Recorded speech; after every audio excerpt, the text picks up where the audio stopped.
friends, I'm J Maxwell. Welcome back to my channel. This is J Max Reacts. Today I'm watching a video by Queen Chalma that says everything wrong with female artists in 2023. This is a part of her Chalma chat. Let's see what she has to say.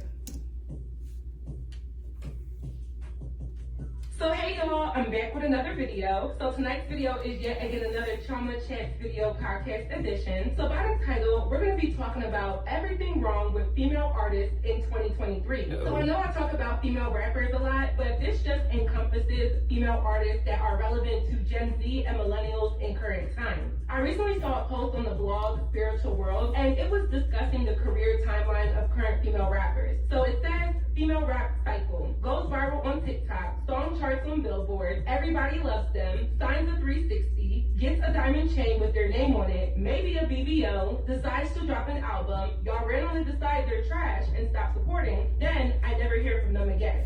Repeat. So then the next slide says, then they get compared to Nicki, and the original poster said, oh, how could I forget the she's better than Nicki thing? Now, I'm going to be real. I think there is a lot of truth to what she's saying, because it does seem like there is this basic cycle of wash, rinse, and repeat when it comes to a lot of female rap artists. But I feel like female rappers have an era right now. There are some artists that are going to make it and some artists that aren't. I do think that because aesthetic and physical image is prioritized over talent, this is exactly what you're going to get. But as much as I can put that on the labels and the female rappers themselves, I also have to send that back to the consumers who have the most control in the career span of all of these different artists. I think with female artists overall, so the rappers, R&B singers, and maybe some of the artists in the pop realm, we all know that what you look like matters more to them, the labels and the consumers, over talent. I think people are not looking at how this is going to actually negatively affect many current and upcoming women that are entering the music industry, because what is actually important is being shifted. I spoke about this in my Nicki Minaj versus Cardi B video, but I do think it's way more intriguing to look at some of the newer artists that have come out within the last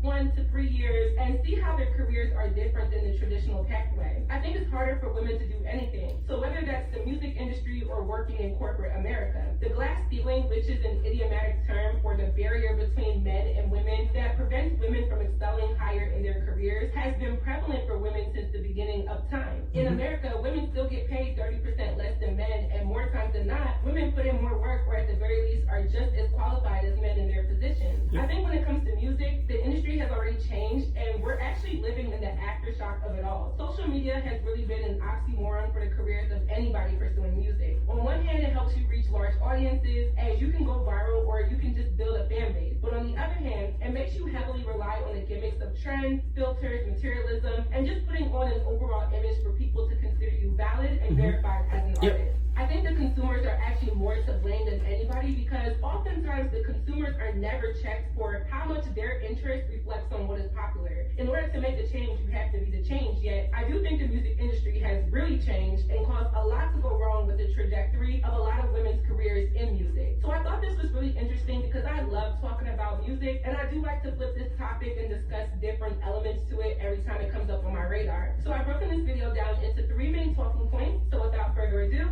let's get right into this video. So point number 1 is idolizing imagery. So I think we all know that the biggest problem with new artists is that not only do they idolize their imagery, but so do the fans. In my opinion, it's always been like that, but it's never been like this. Meaning, it's always been that we want to wear our hair like Brandy, or we want to wear the same outfit as Beyonce, or we want to have the same style as Lil' Kim. People have always idolized or looked up to celebrities and entertainers. But I think that social media has created more transparency, and it sometimes hinders a lot of artists. So I was born in 97, so I really don't have any recollection of how the music industry was in the 90s. But being a young kid and preteen in the early or mid 2000s, I do remember the times where social media wasn't as accessible. And I do remember having to really wonder or use your imagination to know anything about your favorite artist or entertainer. But nowadays, a lot of these artists do overshare and utilize their social media presence to push a narrative and make them look like a staple within their respective industry. And I'm not necessarily mad at that, because it is an avenue for your fan base to keep up with you. But the flip side is the idolization that comes with that imagery, especially in the female rap genre. So like the girl said, the big chains, the BBLs, and everything in between. And of course, people are free to do what they want, but the imagery is so redundant that it's actually starting to hinder a lot of these women having a long career. But it's already been done before, so it's no longer mesmerizing or even interesting at the very least. So nowadays, I think our attention span has plummeted due to so many factors, but a lot of this stems from the same image being pushed out through every new artist. One thing I like about some of the new rappers, such as Glorilla or Lola Brooke, is that they have very unconventional qualities about them. Glorilla is very thin, she has a deeper voice, and her features are not your typical conventional features that people like to see in the media. And with Lola Brooke, she also has a deep voice, and she's very short, and it's just something different than we have been used to. So I can see these two ladies sticking a little bit longer because their image and their appeal actually contradicts what became the norm. Side note, notice how deep voices is now trending in female rappers. Even though somebody like myself was getting bullied for having a man voice all my life, but ironically I talk for a living. Let me tell y'all something. Don't ever let the bullies get to you, ladies. I know my bullies really hate me now. So I think because we have accepted this unbreakable look for so long, the majority of society got bored with it. So the longevity of a lot of these girls' careers that is literally based on image isn't really sticking. So now you have people who eventually see past that, they stop listening to these artists and want the next thing. But the next thing is usually the same thing that we've already seen but packaged a little bit differently. Hence why I said the consumers are really more to blame, because if you're going to endorse an imagery, you can't be mad when it's being built through all of the entertainers that are coming into the industry. You have to want variety in different artists. So if we look at the R&B girls, I think for the longest, they did a good job standing out. It was the rap girlies who were a lot more redundant with having people idolize their imagery. But I think the R&B girls slightly became a little bit more image-based when I noticed SZA changed her body, I noticed Queen Naija changed her body, and we all know that Summer Walker has had work done as well. So I feel like sometimes it's hard to differentiate any of these people past the image that they give us. And it's not all about what surgeries they've gotten. It can really come down to subject matter or even just the way how they present themselves. I feel like there's no rap or R&B artist that gives anything past the whole young, rich,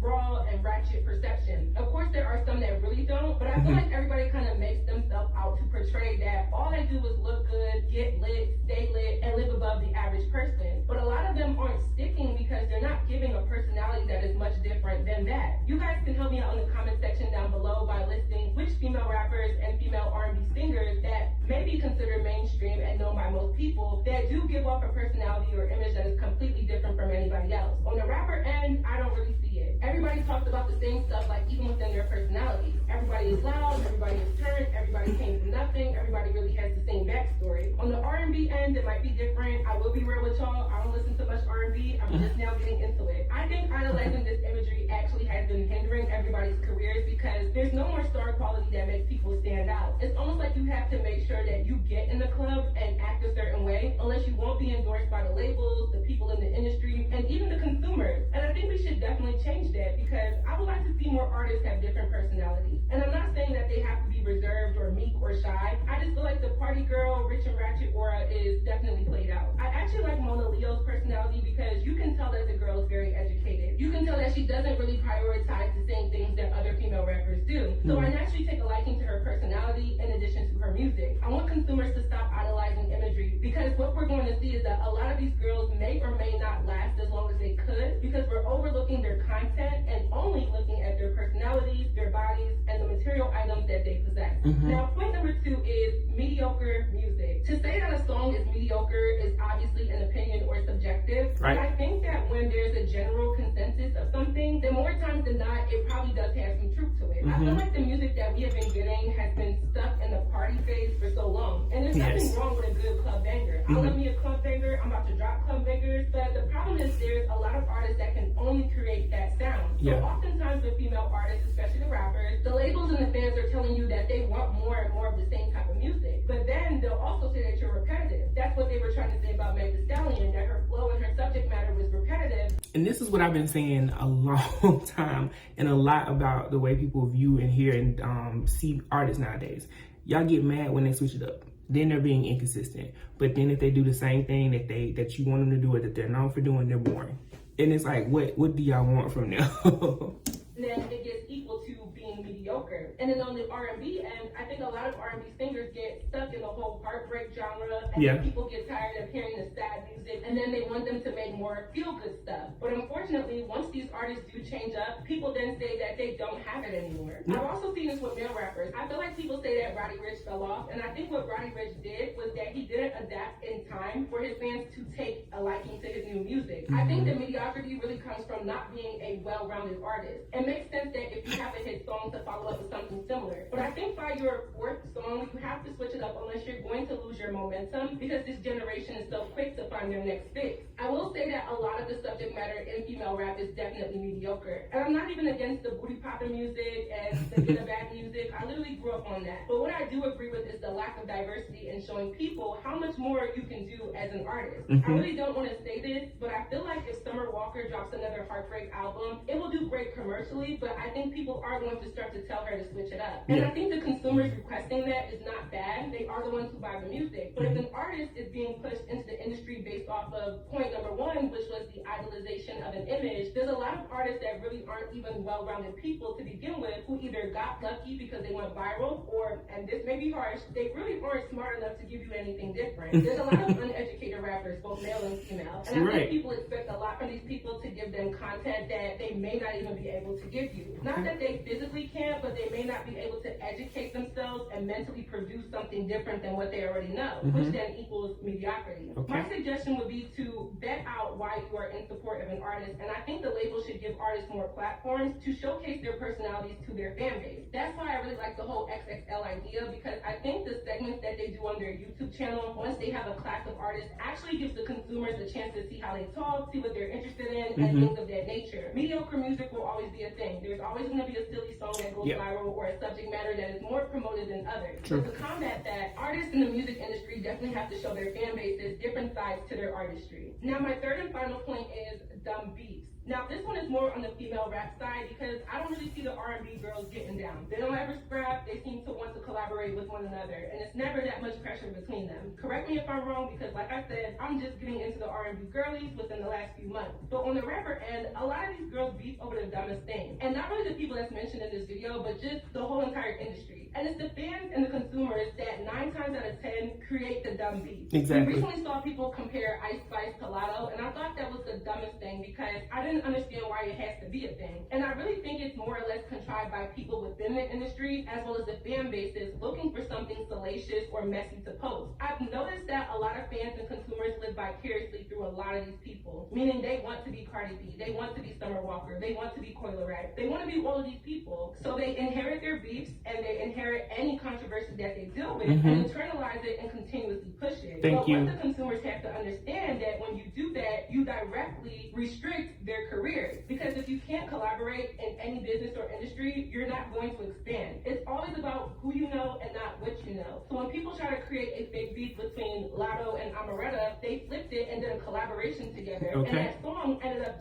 being way more successful than any beef would have ever been. Oftentimes, I like that point as well, because that's what it's harder for people like me who don't get vested in the foolishness to see that. It make you look at the artist sideways, like, why is there so much negativity surrounding you? And it don't even be them. Half the time it be the fans, you know what I mean? Or it be just trolls and like weird ass people who don't have nothing to do but put negative energy out there about whoever they don't like in support of who they do like. And it's like the same people that put that energy out there would be, we got to protect black women, we got to support our own, but you drag another one down. Well, she's known for dragging somebody, so she deserves it. No, it don't cost you nothing to support who you love without tearing someone else down. I love this person. That's it, period. Nothing else. Because when you don't pay attention, or you don't feel the other narratives and other things that you're pushing, when you don't feel it, there's no attention, there's no reach, there's no engagement. So that's a better solution than dragging somebody.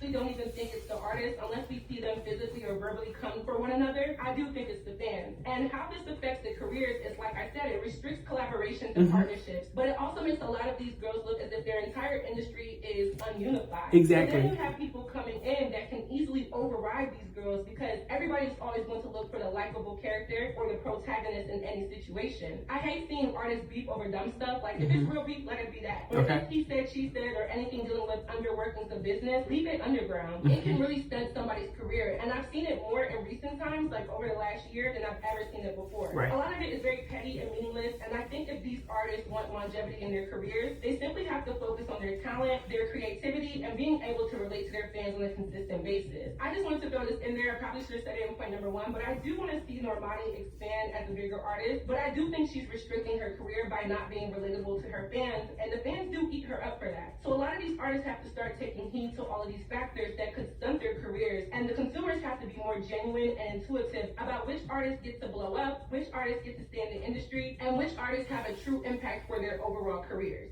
So that is it for this video. I hope you all enjoyed. Please let me know your commentary on my commentary down below. What do you think? What do you know? Let me know. If you haven't already, go stream my song Ballin'. It is out on all platforms, and stay tuned for new music. Make sure you listen to the end. And lastly, don't forget to follow me on all of my social media networks, and I will see y'all in my next video. Okay. Shout out to Queen Trauma. I love her trauma chats as well as her unpopular opinions. Like, she just says things that we all want to say, and she's unapologetic about it. I think that's hella dope. And yeah, I agree with this. You know, everything that's wrong with it, there is a formula that they follow nowadays with female rappers. And it's just interesting, especially because sometimes they come in and you're like, I really do like your vibe. You know what I mean? Especially, again, as a consumer, I don't get wrapped up in the beef. I stopped reacting to a lot of pop culture things a long time ago, like the T-blogs and stuff like that. I want to get back into it, but it's so controversial, and I just don't like the controversy and the negativity that comes to the comment section from it. But realistically, this is true. They follow a pattern and a format, and then I find myself liking the person, and then like I go and look at social media and stuff, and I'm like, why is it so negative? Why? Like, why does it always have to turn into this, that, or the third, a comparison of this or that? And then when they do it themselves, it's like, okay, I get where you're coming from. But a lot of times they put their music out, they mind their business, they don't say shit to nobody about nobody. Y'all take general quotes and apply it to be a beef or like a subliminal diss or some sort. And it's like, go find something to do with your life. Why the fuck are you analyzing song lyrics? Like, what's the point? I think that is the dumbest shit I have ever seen. Some of y'all got too much time on your hands if that's what you're doing with your life. But that's how you feel, that's what you enjoy. Kudos to you. Just know that, you know, you're gonna get that shit back at some point in time, because it's gonna come a day where you're gonna say something, somebody gonna drag the fuck out of you for it.